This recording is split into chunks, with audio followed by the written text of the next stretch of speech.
श्री स्वामी समर्थ. आज तुम्हाला अतिशय सुंदर असा अनुभव शेअर करणार आहे. अनुभव गुरुचरित्राचा आहे. तुम्हाला सगळ्यांनाच माहिती आहे गुरुचरित्र हा किती पवित्र ग्रंथ आहे आणि गुरुचरित्र ग्रंथाचे जे कोणीही पारायण करतं त्याच्या आयुष्यात सकारात्मक बदल हे होतातच आणि त्याचा जो मागच्या जन्मीचा भोग आहे तो महाराज संपवायला लागतात आणि पूर्वी पुण्य असल्याशिवाय आपल्याला गुरुचरित्र पारायण करता येत नाही. तर तसंच हे एका सेवेकरी ताईंचा अनुभव आहे.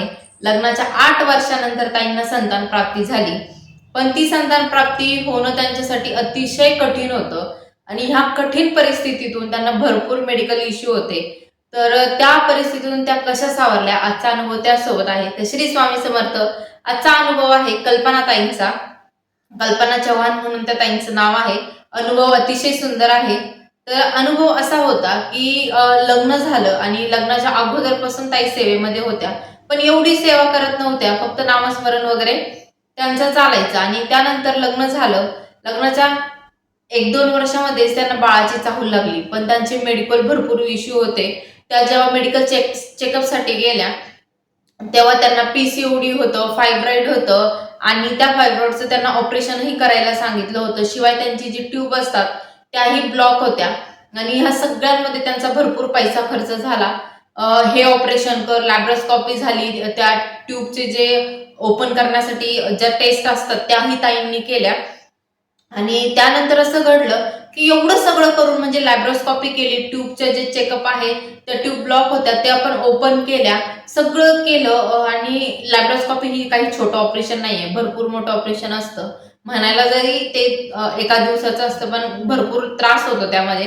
तो त्रास त्या ताईंनी सहन केला आणि त्यानंतर असं झालं की फर्टिलिटीची ट्रीटमेंट देतात डॉक्टर. तर त्या ट्रीटमेंटनाही ताईला काहीच फरक पडत नव्हता आणि एक वेळ अशी आली की त्यांना काहीच प्रॉब्लेम नव्हता, काहीच नाही राहिला. पीसीओडी गेलं, फायब्रॉइडचं ऑपरेशन झालं, लॅब्रोस्कोपी झाली, ट्यूबचं झालं, पण त्यांना तरीही प्रेग्नन्सी राहत नव्हती. त्या सगळ्या बॉडीने आता व्यवस्थित झाल्या होत्या, पण मग प्रेग्नन्सी का राहत नाहीये आणि त्या खूप डिप्रेशनमध्ये गेल्या होत्या.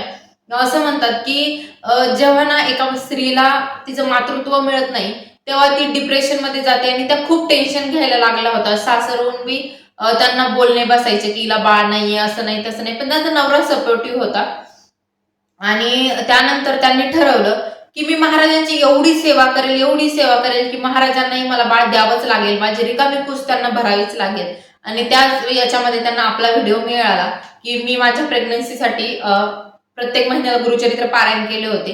तर प्रत्येक महिन्याला गुरुचरित्र पारायण केल्याचं फळ ताईंना आज मिळालेलं आहे आणि प्रत्येक वेळी म्हणतात की काय गुरुचरित्र प्रत्येक महिन्याला करायचं, वर्षातून एकदा दोनदा केलं तरीही चालतं.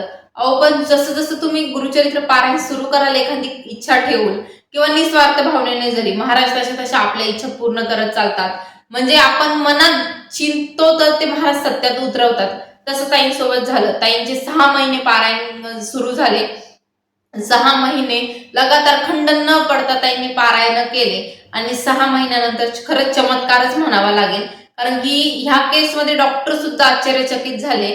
लग्नाच्या एवढ्या दिवसानंतर त्यांना प्रेग्नन्सी राहिली, ती पण नॅचरली प्रेग्नन्सी राहिली, एकही गोळ्या घेऊन नाही. कारण की डॉक्टरही ट्रीटमेंट द्यायला आता हे करत होते की तुम्हाला एवढी ट्रीटमेंट दिली, एवढे डॉक्टर बदलून झाले तरी तुम्हाला प्रेग्नन्सी राहत नाही. डॉक्टरही निराश झाले होते, पण ताईंच्या मनात कुठेतरी आशा होती आणि ताईंना संतान प्राप्ती झाली. ताईंना मुलगी झाली पहिली आणि खूप सुंदर अनुभव मी हा मानते ताईंचा आणि मी ठरवलंय की सध्या पॉझिटिव्ह अनुभव शेअर करायचे.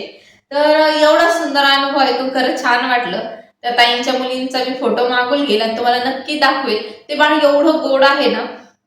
आणि हा अनुभव जेव्हा ऐकला मी परत एकदा गुरुचरित्र पारायणाची जी महती आहे, जी त्याची शक्ती आहे ती ह्या अध्यायातून ह्या अनुभवातून कळाली आणि व्हिडिओ म्हणजे हा अनुभव मला खूप आवडलेला आहे. तुम्हालाही हा अनुभव कसा वाटला हे मला कमेंट करून नक्की सांगा आणि तुम्हालाही तुमचे अनुभव शेअर करायचे असतील तर साक्षी लाईफस्टाईल इन्स्टा पेज आहे, तिथे तुम्ही तुमचे अनुभव शेअर करू शकता. श्री स्वामी